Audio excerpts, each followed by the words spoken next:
I need to tell someone what happened without them judging me, and this is the only place for me to do it. I don't know what to do anymore. I'm not losing my mind, and I'm not going to crazy, I promise. I don't know what happened, and no one believes me. I'm going to start at the beginning. My name is Mabel. I have a twin brother, and we are really close.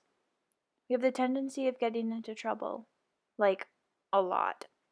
This one time, a few years ago, our parents sent us to stay with our great uncle in the woods. That was a crazy summer, but I can't legally tell you about it. All I can say is that some crazy apocalypse stuff went down. Now, back to what happened that started all this.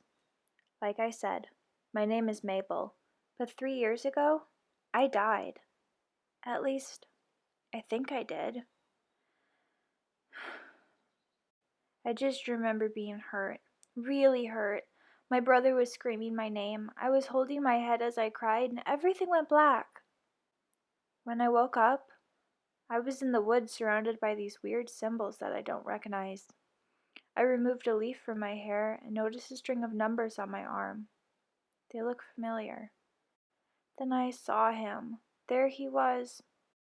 My brother. My twin. My second half. He was just lying there, blood pooling out from his nose.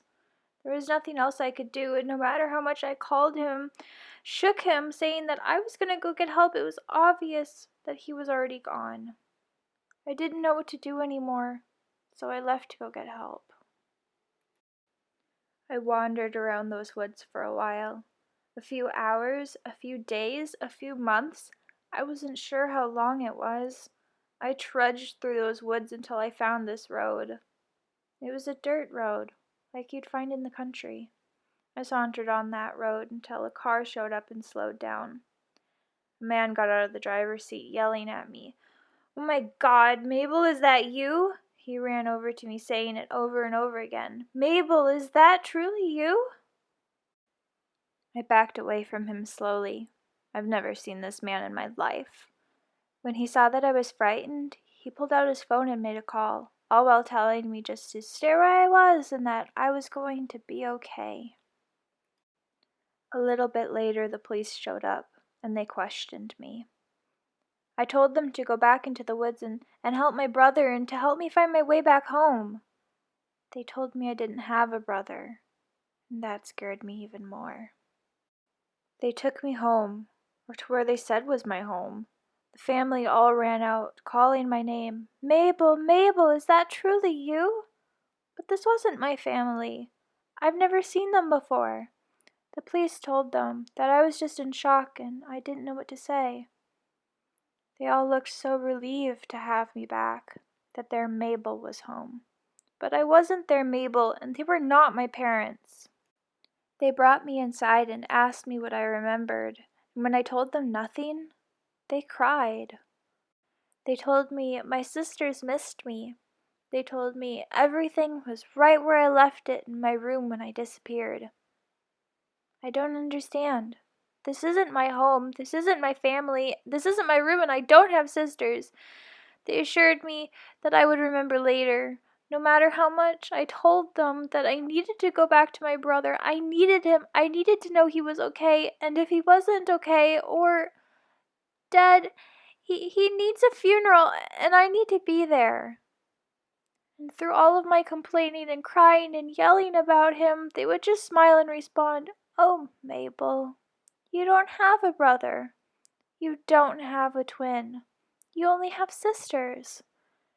And that's when I knew nothing I said would ever make them understand. I walked up to my so-called room and found nothing of mine, just unfamiliar toys and scenery. The posters were gone, the walls were painted pink instead of my signature purple. No, none of this is mine. And I cried knowing that I was not who I used to be. I was no longer Mabel, the girl with the pig, Mabel, the girl with braces, the girl with the sweater and the personality sweeter than candy. I was Mabel. Mabel. A few months later, I was allowed to leave the house. They took me out to the mall and out to restaurants, anywhere else they thought would be fun, just to cheer me up. They dyed my hair pink. They pulled out the family albums and showed me that I never had a brother. But I remember him. We were together for 15 years. I can't just hallucinate 15 years of my life with a brother I never had. He was real. He was. One day, it dawned on me. They never went in the woods and found his body, so it should still be there. I went back and searched those woods for hours and hours. I finally found what seemed to be familiar. A footprint. My footprint. I followed the familiarity to where his body was. Or should have been. In its place was this wooden staircase. A staircase that only had 5 steps and just ended. The circle of symbols was still there, right where I woke up. In a split-second decision of curiosity, I walked up those steps, slowly feeling a cloud of dizziness, then falling. I woke up in my bed back at the house where my so-called family lived. I cried the rest of the day. I cried until I fell asleep that night. Strangely, I woke up in the middle of the night to the sound of crying. It sounded like a man who was just at his wit's end, like he lost everything. I opened my curtains and looked at him. He was unusually tall, wore a brown coat that reached almost to the ground. He had a brown hat on top of his head. It was too big so you couldn't see his face. I felt him staring into my soul, so I let go of the curtains and went back to sleep. I woke up to myself digging with a shovel in the circle of those weird symbols next to the staircase in the woods. My clothes were dirty and covered in mud, and I made the long trek home. It's been about 1.5 years since I woke up here. According to the year, it's been 3 years since the accident. That's what I call it. My death.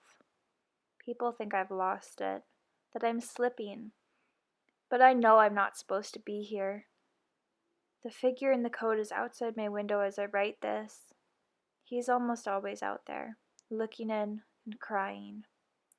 If he isn't crying, you can hear him breathing. Is he really outside if you can hear him breathing? If I look at him, I am back out in the woods, digging. The hole is almost too deep to climb out of now. There's also something trying to get in. If you look out the window, there's nothing there. But if you look outside in the morning, there are more and more scratches appearing on the door.